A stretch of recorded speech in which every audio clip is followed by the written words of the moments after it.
Merci de préférer Speedline TV pour vous informer. Mesdames et messieurs, bonsoir et bienvenue dans ce journal.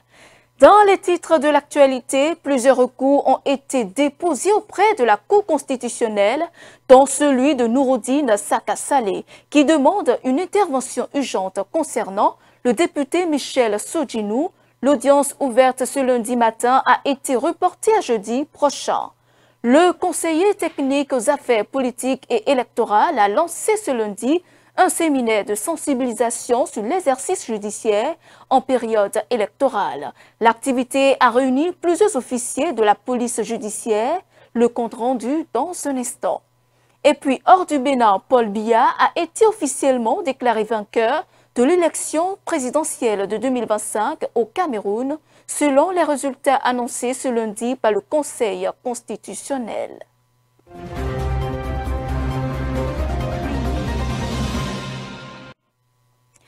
À quelques jours de la publication de la liste définitive des candidats à la présidentielle d'avril 2026, le Parti Les Démocrates multiplie les démarches devant la Cour constitutionnelle. Plusieurs recours ont été déposés, dont celui introduit par le militant Nouroudine Saka Saleh, qui demande une intervention urgente de la Cour concernant le député Michel Sodjinou. Ouverte dans la matinée de ce lundi, l'audience a finalement été renvoyée le jeudi prochain. Écoutons à présent les déclarations de Saka Saleh à sa sortie de l'audience. Je ne lui reproche absolument rien à M. Sodjinou. Je souhaiterais juste qu'il ne m'empêche pas d'exprimer mon droit de vote au profit du candidat de notre parti, le parti duquel il a été élu député, tout comme je l'ai fait pour lui il y a 3 ans, c'est-à-dire en janvier 2023. Le premier recours que j'ai fait et qui avait abouti le jeudi 23 dernier à la déclaration d'incompétence de la Cour constitutionnelle, c'est que je demandais à la Cour de suspendre le processus. D'abord, ou alors d'enjoindre à M. Sodjinou de se présenter devant elle pour nous dire s'il a vraiment récupéré sa fiche de parrainage et s'il compte l'utiliser dans le cadre de la loi ou alors s'il s'abstiendra de le faire. La Cour s'est déclarée incompétente au motif que la suspension du processus allait au-delà des attributions légales que lui donnent les textes en République du Bénin. Donc j'ai réintroduit un nouveau recours cette fois-ci en indexant et en assignant personnellement le député Michel Sodjinou pour abus de minorité. C'est-à-dire qu'il fait un abus de pouvoir en utilisant son seul parrainage pour empêcher les 27 autres parrainages du Parti Les Démocrates d'être utiles, c'est-à-dire de faire valider la candidature à la présidentielle du duo. Ce matin, donc, à l'audience, j'ai soulevé la question préjudicielle comme quoi la personne que j'ai assignée n'étant pas présente, la Cour constitutionnelle ne pouvait pas aller au fond de l'affaire parce que le respect du contradictoire ne pourrait pas être de mise.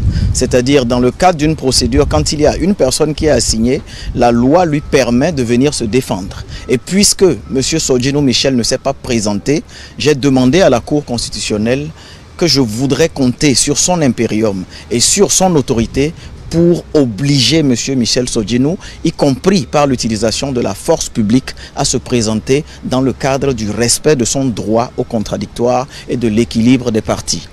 La procédure a été renvoyée au jeudi 30 et j'espère vivement que M. Michel Sodjinou sera présent sur injonction et sur utilisation de la force publique par la Cour constitutionnelle parce que je souhaiterais voir la personne contre laquelle j'ai intenté la procédure devant la Cour constitutionnelle. Et ce ne serait que le respect de la loi et le respect de l'équilibre des partis et du principe du contradictoire qui sont des principes cardinaux en droit humain. Je ne souhaite pas à la Cour constitutionnelle qu'il ne soit pas là jeudi prochain parce que ça voudra dire tout au moins que la Cour constitutionnelle n'a pas suffisamment d'autorité pour demander et permettre à un justiciable et à un défendeur d'être présent, ce qui serait un dangereux précédent pour notre République du Bénin. Pendant ce temps, le conseiller technique aux affaires politiques et électorales, Adamou Abba, représentant le directeur de cabinet du ministère de l'Intérieur et de la Sécurité publique, a procédé ce lundi au lancement des travaux à Cotonou La séance a connu la présence de plusieurs officiers de la police judiciaire ainsi que des experts en questions juridiques et sécuritaires.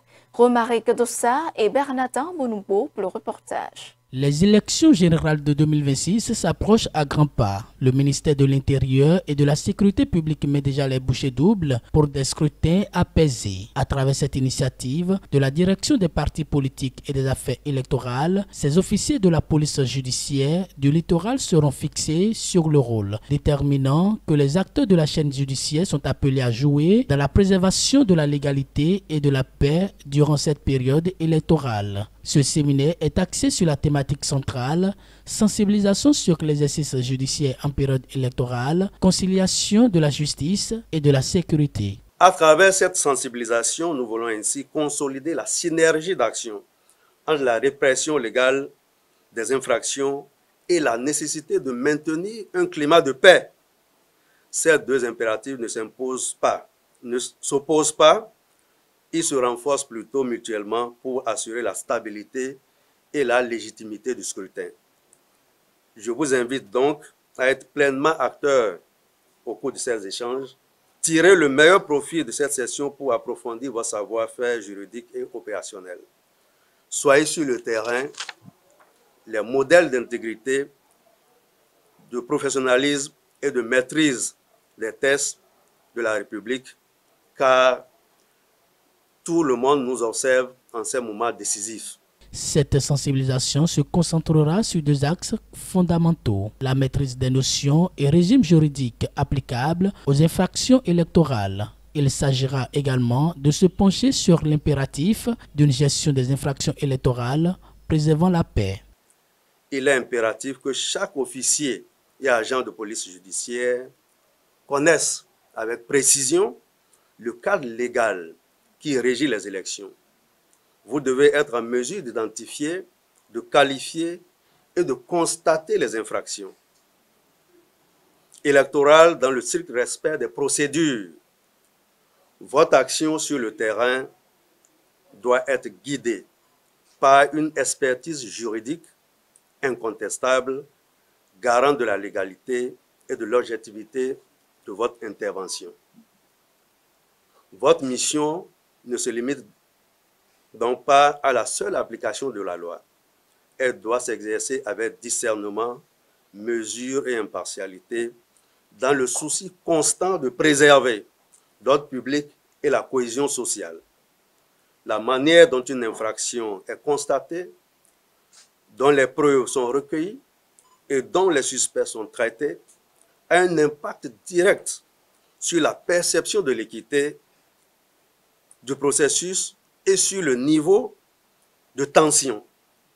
Une action policière ferme mais respectueuse des droits est la meilleure garantie contre l'escalade de la violence. Après cette séance de Cotonou, cap sera mis sur les 11 autres départements que compte le pays pour le même exercice. Et dans le reste de l'actualité, les candidats au test de sélection de 250 assistants en position probatoire au profit des universités publiques du Bénin ont composé les épreuves écrites le samedi dernier au Collège d'enseignement général de Centre-État à Cotonou. La ministre du Travail et de la Fonction publique, en compagnie de ses collègues de la santé et de l'enseignement supérieur et de la recherche scientifique, a donné le top de la composition. Suivons le reportage.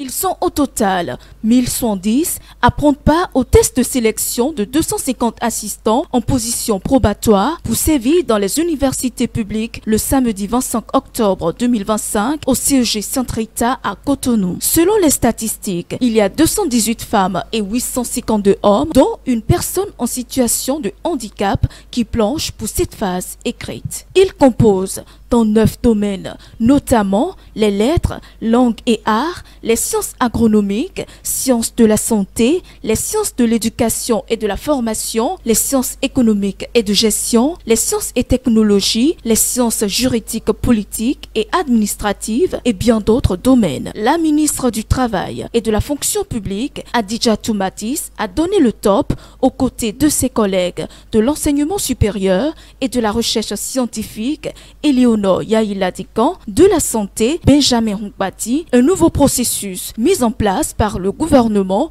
pour garantir la qualité des enseignants et des enseignements dispensés. Par le passé, il faut le rappeler, la sélection des enseignants du supérieur se faisait pratiquement sur étude de dossier. Le nouveau processus mis en place comporte deux phases. Une phase de composition écrite et une phase d'entretien oral. Le tout assorti d'une note éliminatoire et d'une note plancher pour être déclaré admis. Qui vous souviennent que compte tenu d'un certain nombre de difficultés et de plaintes qui ont été formulées sur l'ancienne méthode d'évaluation, le gouvernement a mis en place un nouveau système de recrutement. Et ce nouveau système découle bien entendu d'une stratégie de développement et de promotion de l'enseignement supérieur, la recherche et l'innovation. Ce sur quoi je voudrais insister ce matin, c'est par rapport à l'effectif qui a été consacré aux écoles universitaires. Comme vous avez pu le voir, je disais tantôt que ça fait pratiquement le 5e. Parce que derrière, il faut dire que la demande est également très forte. Chaque famille béninoise voudrait bien avoir son petit docteur. Et ça fait que, quand on regarde dans le rétroviseur depuis 20 ans, plus de 20 ans, où en faculté de médecine, par exemple, on avait à peine 50 qui étaient élus pour entrer à la faculté. Aujourd'hui, nous sommes à des effectifs de plus de 250. Ce test marque une étape vers la modernisation du système universitaire béninois. À travers cette initiative, le gouvernement confirme son engagement à bâtir un enseignement supérieur de qualité, inclusif et tourné vers l'excellence. Place à présent autour de l'actualité hors de nos frontières, la crise énergétique qui frappe le Mali s'aggrave. Le régime au pouvoir à Bamako a annoncé ce dimanche la suspension des cours dans toutes les écoles et universités du pays pendant 2 semaines. Cette décision, justifiée par des perturbations dans l'approvisionnement en carburant, fait suite au blocus mené depuis septembre par le groupe de soutien à l'islam et aux musulmans affiliés à Al-Qaïda. Le reportage. Le ministre de l'Éducation malien a annoncé la suspension des cours dans les écoles et les universités de tout le pays pendant 2 semaines. Cette mesure intervient alors que des militants djihadistes ont imposé un blocus des importations de carburant à Ouagadougou qui engendre une pénurie d'essence. Nous serons suspendus sur toute l'étendue du territoire national du lundi 27 octobre 2025 au dimanche 9 novembre 2025. Les cours reprendront le 10 novembre 2025. Cette décision s'explique par des perturbations dans l'approvisionnement en carburant qui affectent les mouvements des acteurs de l'école. Afin d'assurer la continuité pédagogique et l'exécution des programmes d'études, les dispositions sont en cours pour le réaménagement des calendriers scolaires et universitaires. Les militants du groupe Jamaat Nusra al-Islam ou al-Muslim, soutenus par Al-Qaïda, ont annoncé début septembre l'interdiction des importations de carburant en provenance des pays voisins vers le Mali, mettant à mal l'économie fragile du pays enclavé et laissant des centaines de camions-citernes bloqués à la frontière. Alors que la commission électorale indépendante a commencé ce dimanche à égrener les résultats du premier tour de la présidentielle de samedi, les résultats complets sont proclamés ce lundi. L'organe poursuit la publication département par département et laisse entrevoir la tendance entre les 5 candidats en lice. Le reportage. Le président ivoirien Alassane Ouattara est en passe de briguer un 4e mandat si les premiers résultats publiés dimanche par la commission électorale dépassent les 90% dans de nombreux départements du pays comme à Kani ou encore à Ferkessédougou. Le score définitif sera annoncé à la mi-journée. Samedi 25 octobre, près de 9 millions d'électeurs étaient appelés à voter pour leur nouveau président. Leur choix devait se faire entre 5 candidats, le président sortant, et 4 candidats d'une opposition divisée, Simone Eivet, Henriette Lagou, Aoudon Melo et Jean-Louis Billon. L'ancien ministre du Commerce de Côte d'Ivoire a d'ailleurs déjà concédé sa défaite face au président Ouattara. La campagne électorale a été marquée par l'exclusion du scrutin de 2 rivaux du président Alassane Ouattara, l'ancien chef d'État Laurent Gbagbo et Tidjane Thiam. Les 2 politiciens ont été empêchés de se présenter, Laurent Gbagbo en raison d'une condamnation et Tidjane Thiam pour avoir acquis la nationalité française. Le scrutin s'est globalement déroulé dans le calme, à l'exception d'environ 200 localités où des incidents ont été signalés. Autre écho de l'actualité internationale, Paul Biya est déclaré vainqueur malgré son âge. Il repart pour un 8e mandat à 92 ans. L'autre candidat en lice, Issa Chiroma Bakary, est arrivé second avec 35,19% des voix selon le Conseil constitutionnel du Cameroun. La publication des résultats officiels ce lundi intervient dans un contexte très tendu suivant. Au Cameroun, le Conseil constitutionnel a annoncé ce lundi 27 octobre la réélection du président sortant Paul Biya, 92 ans, pour un 8e mandat à la tête du pays. Selon les chiffres officiels, il aurait obtenu 53,66% des suffrages contre 35,19% pour son principal adversaire Issa Chiroma Bakary, qui revendique toutefois la victoire avec 54,8% des voix selon son propre décompte. Dans un contexte tendu, des manifestations de l'opposition ont été réprimées, faisant plusieurs morts et 2 dirigeants de partis alliés à Chiroma ont été interpellés. Le pays, confronté à de fortes divisions politiques, s'apprête désormais à vivre un nouveau mandat sous la présidence de Paul Biya. En Tanzanie, la présidente Samia Suluhu Hassan est candidate à l'élection présidentielle de ce mercredi. Devenue en 2021 la première femme à diriger la Tanzanie, après le décès de John Magufuli, elle affrontera 16 autres candidats validés par la commission électorale. Cependant, selon plusieurs observateurs, le scrutin devrait manquer de véritable suspense, le chef du principal parti d'opposition ayant été écarté de la course. Le reportage. En Tanzanie, les élections générales se tiendront ce mercredi 29 octobre 2025. Candidate pour la première fois, la présidente sortante Samia Suluhu Hassan avait pris le pouvoir suite au décès de l'ancien président John Magufuli, dont elle était la vice-présidente de 2015 à 2021. Ce que j'aimerais voir changer avec les candidats, c'est le système de santé. En effet, lorsqu'une personne est admise à l'hôpital, les coûts sont très élevés. Il arrive parfois qu'une personne décède et que la famille doive encore payer pour récupérer le corps.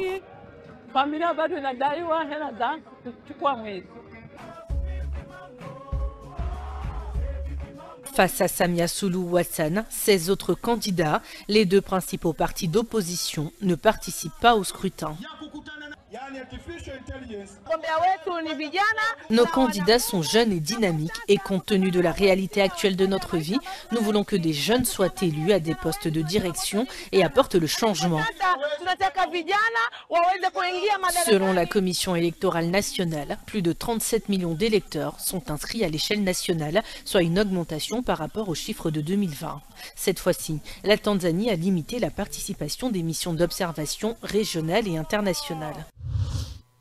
Au Proche-Orient, Israël affirme avoir localisé 9 des 13 corps d'otages encore détenus à Gaza. Les 4 autres dépouilles restent introuvables. Cette avancée qui survient après la remise partielle de corps par le Hamas dans le cadre du cessez-le-feu conclu le 9 octobre ne dissipe pas les tensions entre les 2 camps. C'est après moi. Le Hamas renforce ses recherches pour retrouver les corps des otages enterrés dans la bande de Gaza. Une équipe d'experts venus d'Égypte a pris part à ces opérations. Conformément au cessez-le-feu négocié par les États-Unis, entré en vigueur le 10 octobre, le Hamas doit restituer les corps de tous les otages israéliens dès que possible. Dans le même temps, Israël a accepté de restituer 15 cadavres palestiniens pour chaque dépouille israélienne. Le Hamas a déjà restitué les dépouilles de 15 otages, tandis qu'Israël a rendu les corps de 195 Palestiniens, dont beaucoup n'ont pas encore été identifiés. Le chef du Hamas à Gaza, Khalil al-Hayya, a déclaré que les recherches se poursuivent pour récupérer les corps de 13 otages restants dans de nouvelles zones. Le président américain Donald Trump a averti samedi qu'il surveillait de très près la situation afin de s'assurer que le Hamas rende les dernières dépouilles dans un délai de 48 heures. Pendant ce temps, les Nations Unies exhortent Israël à autoriser l'acheminement de l'aide humanitaire. Et c'est la fin de ce journal. Merci de l'avoir suivi. Suivez-nous en continu sur speedlinetv.bg/live et sur nos différents canaux digitaux Facebook et YouTube.